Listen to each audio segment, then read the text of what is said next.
High hi friends, friends, আশা করি আপনারা সবাই ভালো আছেন। আপনাদের সবার ভালোবাসা নিয়ে আজকের কিন্তু হারকিপ্টে নাটকের নতুন আরেকটি পর্ব, যেটা কিনা গতকাল দেখেছেন যে ভূপেন এবং গোল্লার মধ্যে যে এত হাসির মধ্যেও যে একটা কথোপকথন দুঃখের যে চলছিল। কথোপকথন চলছিল, তো সেটা তো শেষ হয়েছে। তো আজকের কিন্তু আরো মজার কিছু আজকে আসতে আজকে চলেছে। এই এপিসোডটা কিন্তু শেষ হয়ে যাচ্ছে। আজকে মানে 86 থেকে 90 এপিসোডটা আমরা শেষ শেষ। পার্ট কিন্তু সেটে চলে এসেছি। শেষ পার্টটা দেখবো। তো চলুন বন্ধুরা, কালকে তো ভালো জিনিস দেখেছেন। আর যারা যারা দেখছেন আর কিন্তু কিপ্টে নাটক, আর আপনাদের তো বললাম, আপনারা যারা দেখছেন কমেন্ট করুন আর কি কি ভালো নাটক যদি থাকে, কোনো ভালো অন্য ভিডিও আমরা দেবো আমাদের চ্যানেলে এইবার থেকে, ঠিক আছে? তো চলুন বন্ধুরা দেখে নিয়ে আসি। যায় ভগবান এইরকম চাওয়ার পর মানুষের দেয়। মেলাক্ষণ তো কাঁদলে হারাধন, এখন একটু ক্ষান্ত দাও। কয়টা মেহগিনি গাছ হারায় তুমি যেভাবে কাঁদাকাটি করতেছ, মানুষ দেখলে তো ভুল বুঝতে পারে। তোমার কাছে 5-5টা ধরন্ত মেহগুনি গাছ সামান্য হয়ে গেল। এখন কথা কলেই তো বেশি কথা হয়ে যাবে নি। তোমার যে পেয়ারা গাছ থেকে তোমার ছোট বেটা নহর একটা পেয়ারা ছিঁড়েছিল, তার জন্য তোমার হার্ট ফেল হওয়ার জোগাড় হয়েছিল, ভুলে যাও। আমার কোনো কিছুতেই ভুল হয় না হারাধন। যেমন ভুল হয় নাই ভুবনের মা মরার পর তোমার চোখ থেকে এক ফোঁটা পানিও পড়তে দেখিনি। ভালো এখন জায়গা। এও বুঝতেছি তোমার কাছে বউয়ের জীবনের চাইতে মেহগানি গাছের মূল্য অনেক বেশি। কোথায় কোথায় আমার মরা বউ একটা আনো কিসের জন্য নজর? তোমার কথাই তো মনে হচ্ছে আমার বউ মরায় আমার থেকে তুমি দুঃখ পাইছো বেশি। দুঃখ তো পাইছি, এমন সুন্দর একটা মানুষকে বিনা চিকিৎসায় মেরে ফেলাইছ, দুঃখ লাগবে না? এই এক কথা তুমি বহুবার শোনাইছো নজর। অন্যের বউয়ের তো সুন্দর দেখাই যায়, তার জন্য তোমার তো প্রেম থাকলে নিজের উদ্যোগে জাহাজ ভাড়া করে শহরে নিয়ে চিকিৎসা করাতে পারতে। আমার সামর্থ্য থাকলে জাহাজ ভাড়া না কইরেও রাজশাহী পাবনার হাসপাতালে নিয়ে গিয়ে চিকিৎসা করাইতাম। দুজনই দুজনকে গরিব আর মানে সে গরিব না দেয়। আছে। ওর কিছুই নেই, ও অন্যের বলছে ওর- বউয়ে হাসপাতাল নিতে তুমি একবার পাবনা গেছিলে, তাও হাইটিয়ে। কত বড় তুমি তাতে হাতেম তাই হয়েছাও। আমি তাও তো আশুতোষ ডাক্তারের দিয়ে সাধ্য মতো চিকিৎসা করাইছিলাম। তোমার বউ আজ বিছানে পড়ুক, চিকিৎসা করানোর ভয়ে এক তালাক দিয়ে আর একখান নিকে করে নিবানি। তোমাকে আমি চিনি না। নিজে নিকি করার সুযোগ না পায় মনে খুব দুঃখ মনে করে হারাধন। নিজের স্বপন পরে দেখায়ও না নজর। তোমার মেলা কামের সাক্ষী এই হারাধন দত্ত। একবার যদি মুখ খুলি তাহলে এই বুড়ে বয়সে সমস্যা হয়ে যাবে না। হ্যাঁ, দুই বুড়োর মধ্যে সব সময় হ্যাঁ, ওদের ইয়ে থাকবে। এই এসে গেছে। আম্মা আমার কথাটা হয় বাদই দিলেন। আমার নতুন বউ এত তাড়াতাড়ি তোমাদের কাছে অবহেলার পাত্র হয়ে গেল না। বাড়ির মধ্যে ভেজাল বাধা দিয়ে রঙের কথা কবে এসেছে নহর। তুই আবার চোখের সামনে থেকে সরে যেত কই দিলাম। দেখো আম্মা, বাড়ির সকলে যা করে করুক, কিন্তু আমার উইপের শাশুড়ি হিসেবে এবার তুমি বিবাহ অন্তত করে যাও। নিরপেক্ষ থাকো। এবার আর এক ঝামেলায় পড়েছে, সবেতেই ঝামেলা। আমি না হয় ভেজাল করেছি, কিন্তু আমার উইপ তো কিছু করেনি। তাকে কি জন্য অবহেলা করা হচ্ছে? এই কথার জবাব আমি কার কাছে যাব? কিরা তোর বউ অবহেলা করিছে? আজারের কথা না করলে ভালো থাকে না না? আজারও কথা না আব্বা, ঘটনার পর থেকে আমার বোন পেটে একটু দানা পানিও পড়েনি। কেউ তার খাবারের জন্য ডাকিনি, এটা কি অবহেলা না?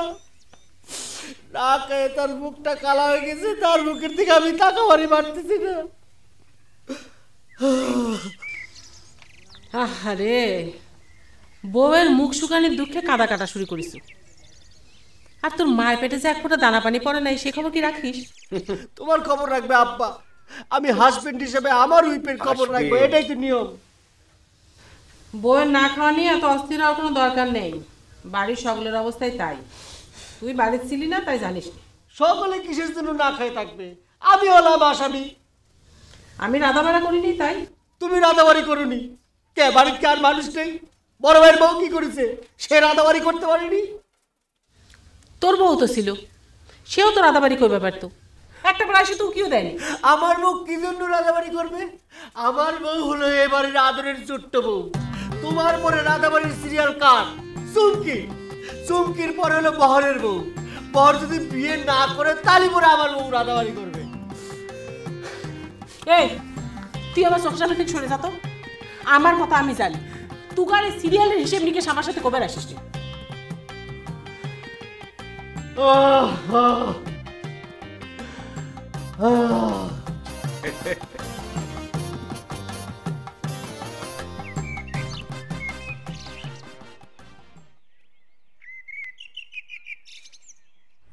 কে হলো?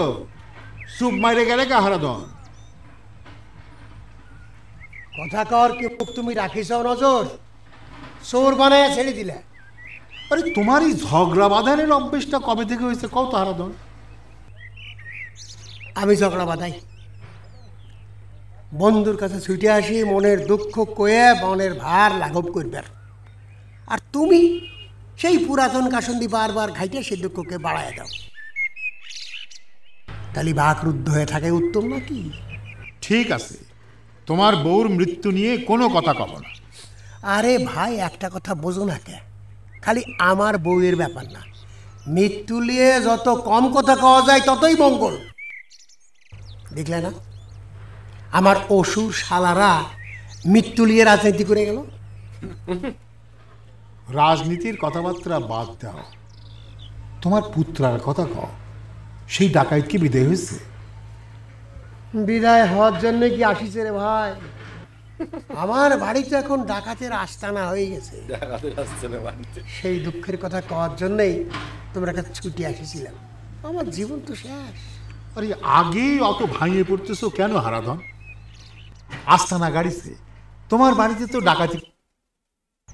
আবার শুনলেন তাগের পক্ষ থেকে খাসির গোস্ত টোস্ত দিয়ে বেশ ভুড়ি ভোজ করতেছ।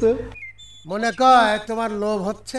ঠিক আছে, তোমাকেও খাসির মাংস খাওয়ার নিমন্ত্রণ দিলাম, যে খায় আসো। সহ্য করে পারলি হয়।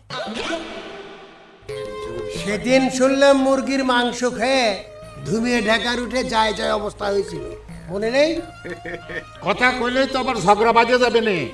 থাক কইলেন না, কথায় কথায় ঝামেলা।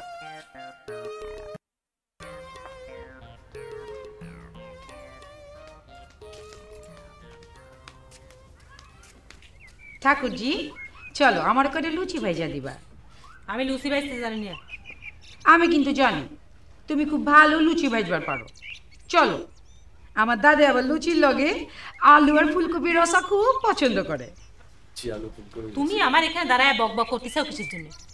তোমার করছি, তোমার কানে যায় না যে আমি লুচি ভাজতে জানি না? ওই ছিমড়ি, তুই আসলে একটা বোকা বুঝছস? তোর সব কামই করবার লাগে, খালি পয়লা তুই একটা বিটলামি কইরা আমার মেজাজটা খারাপ করে দেস। জল ঘোলা না করে খাইতে পারস না? আমি তো তোমার ঘরে হাতে জল খাইতে চাই না, তাও বারবার কিসের জন্য আমার কাছে এসে ধর্ণা দাও? কি কথা? আমার কি ছেকা পড়ছে? তোমার ডাকাত ভাইয়ের জন্য লুচি ফুলকপির তরকারি আমি রাখতে যাব? দেখ দেবতা আইছে, ভোগ রান্না করে পুণ্য অর্জন করো। ওই ছিমড়ি, আমার দাদাই কি তোর লগে ডাকাতের মতো ব্যবহার করছে? কত সুন্দর করে আপনি আপনি করে কথা কইতাছে না? হইছে, আমাকে আপনিও কল লাগবি না, তুমিও কল লাগবি। তুই একেবারে ড্যাগারের ভয় দেখাইতেছিস। ড্যাগার দেখে কেন ভয় খাচ্ছে? আচ্ছা, তুই আমার দাদার ড্যাগার দেখে ডরাইছস? ঠিক আছে, আইজ দাদা এলো কয়ে দিমুনে, তোর সামনে যেন ড্যাগার খান বাইন না করে। ক্লিয়ার? অঞ্চল দাদা এলে আবার গরম গরম লুচি আর তরকারি দিয়ে খাইতে দিতে হইব। আরে তোর দাদা এত লুচি তরকারি পছন্দ করে। আমি কইছি তো, আমার যদি মেরে ফেলে না হয়, কাটি ফেলে না হয়, তাও আমি ওই ডাকাতের জন্য লুচি ভাজতে যাইতে পারবো না। ওই ছিমড়ি, তুই তো খোঁজচোর কে? যতই ভাবে তোর লগে কোনো জোরাজুরি করুন না, তুই তো সেই জাতিরই না। চলো, একটা কথা মনে রাখিস, আমার দাদাই যারে ভালোবাসে তার জন্য কিন্তু জান দিয়ে দেয়। কিন্তু কেউ যদি তার লোকে বেয়াদবি করবার চায় তাহলে এক নিমিষে ড্যাগার দিয়ে কল্লা কেটে ফেলাইব, টেরও পাবি না। আয় আমার লোকে। করবি না, চল লুচি ভাজবি, চল তোকে লুচি ভাজাবে।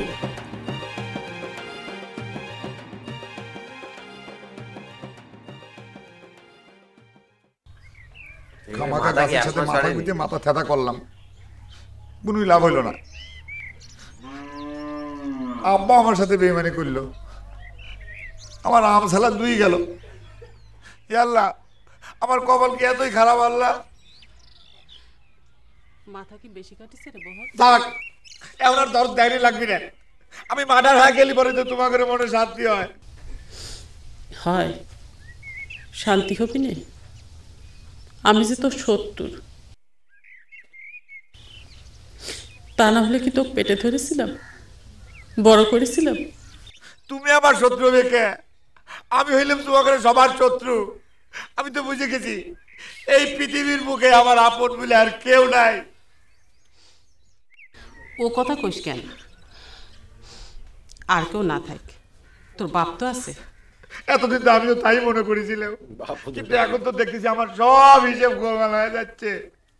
আমার নিজের পেটের ভাই আমার মাথায় বাড়ি দিয়ে মার্ডার করে দিল, মাথা ফাটা দিল, আর আব্বাও সেই সুযোগ পায় চোখটা উল্টে দিল। কি নিয়ে যে তোরা ভাই ভাই এত নাড়াই বাতাস? যাইকে মন খারাপ করিস না, নহরিক সবাই শাসন করে দিছে। হ্যাঁ, ঘোড়ার ডিম শাসন করে চাও। আমি কইলাম যে আমি থানায় কেস করব, আব্বা পিছলে গেল। আর একজন আছে আমার রক্ত মুছে দিয়ে আমার কেসের সব আলামত নষ্ট করে দিল। আমি আর রক্ত কনে পাবো? ভাইয়ের নামে কেস করে পুলিশে দিলে কিন্তু সব ব্যথা সাইডে যেত রে বহর। হ্যাঁ, তুমি তো কথা কবেই। তুমি হলে তা করে একই দলের লোক, আপন বেটা না সে তোমার? হয়, আর তোকে মনে করে আমি রাস্তায় ঘুরে পাইছিলাম? মায়ের কাছে সব সন্তানই সমান, সকলের ব্যথাই মায়ের মনে লাগে। তোর নিজের যখন সন্তান হবি তখন বুঝবো। বাবা বাবা বাবা, ভালোই তো বুদ্ধি করি চাও। ব্যথা বুঝার জন্য এখন আমি এখন বিয়ে করি, টাকা পয়সা খরচ করি। অত বুকা এই বহন না, জীবনে কোনোদিন বিয়ে করবো না। আমার ব্যথা বুঝার কোনো দরকারও নাই। আম্মা, তুমি যদি সত্যি সত্যি আমাকে ভালোবাসো, আমার একটা উপকার করা লাগবে। আব্বা আমার নামে সম্পত্তি লিখে দেওয়ার নাম করে আমার মাথা ফাটায় এমন কথা করিচ্ছে। আম্মা, তুমি আব্বা কয় আমার নামে সম্পত্তিটা লিখে দেওয়ার ব্যবস্থা করো আম্মা। আমি মা হয়ে কথাটা তোর বাপে কেবা করে কই? তোর আর দুটো ভাইকে আমি পেটে ধরি নি, তারা কি আমার বেটা না? যতই তুমি বেটা বেটা করে গলা শুকিয়াও, তোমার ওই দুই বেটা তোমার জীবনে কোনোদিন ভাত কাপড় দিবি না। দুইজনই তো বোর কথা খালি উঠা বসা করে। দেখলে না তোমার এক বেটা বোর কথা মতো আপন বার মাথায় বাড়ি দিয়ে মাথা ফাটা দিল। বন্ধুরা, অসাধারণ একটা এপিসোড আমরা কিন্তু পর্বগুলো কিন্তু দারুণ দারুণ হচ্ছে। 86 থেকে 90 আমরা শেষ করে ফেললাম। আর দুটো মানে কটা আর খুবই 104 খানা মতন এপিসোড আছে, চলে এসেছে। মানে আর 13-14 খানা এপিসোড, 13-14টাই এপিসোড হবে। তো সেগুলো আমরা দেখবো আগামী দিনে। এবার আমি ভাবছি কালকে ফিমেল নাটকটা আবার দেবো। ফিমেল 3টা অনেকে আমাদের কমেন্ট করে বলছে দাদা ফিমেল 3টা দেখুন, ওটাও নাকি খুব ভালো হয়েছে। সব রকম মিলিয়ে মিশিয়ে দেখতেও ভালো লাগে, আপনাদেরও সেটা টেস্টটা সেটা জানতে পারবো। তো আশা করি ভিডিও আপনাদের ভালো লেগেছে। আর এই ধরনের ভিডিও যদি দেখতে চান আমাদের চ্যানেলটাকে অবশ্যই সাবস্ক্রাইব করে নিন। আর কি ধরনের ভিডিও আপনারা দেখতে চান আমাদের কমেন্টে অবশ্যই জানান। তো আজকের মতো এখানেই শেষ করছি, আবার কাল দেখা হবে একটা নতুন ভিডিও নিয়ে। ততক্ষণে সবাই ভালো থাকবেন, সুস্থ থাকবেন।